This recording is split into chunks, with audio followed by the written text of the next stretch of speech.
Grabe, first time yung ganito nangyari. Ano, di ba?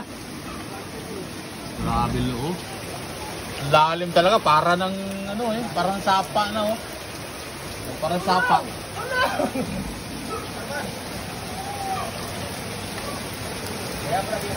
Oh.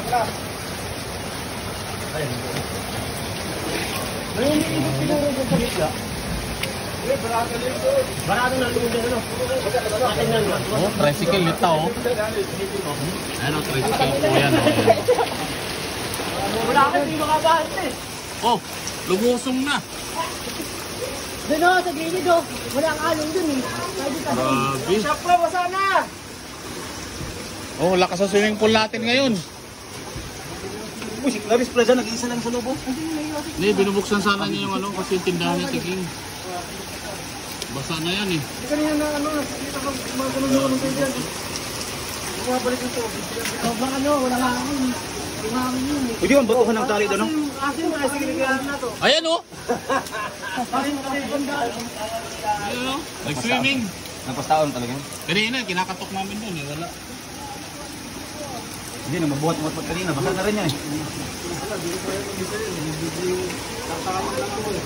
Di. Yung kamit ko, wala na. Oo nga, basta stuck eh. Yung bahay nila, nabil, wala na. Oo. Basta. Nawasa kanina, gusto ko na.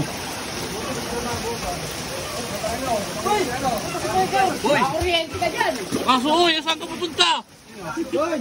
Huwag ka pumasok dito eh. Alang aso eh. Di, ayan o, ayan o, ayan o.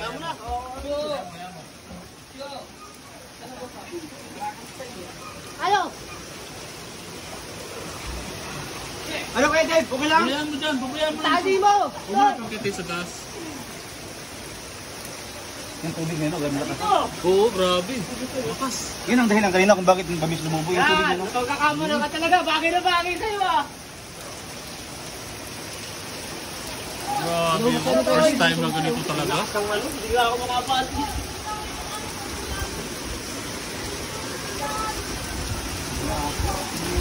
Oo. Kuya, di ko muna yung dinaganto. Oh, litaw.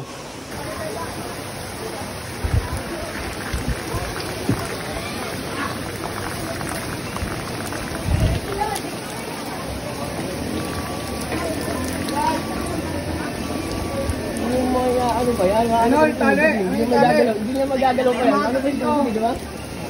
Hindi. Tali. Hindi sila yan. Tali mo dyan. Ang tatakin ko. Hindi, doon papunta sa taas. Kasi doon yun dapat idadalhin. Wala ka na paglalagyan dito eh. Oo, ganun din. Pag bumalik dito, pag lumakas, ano na naman doon? Doon na dalhin mo.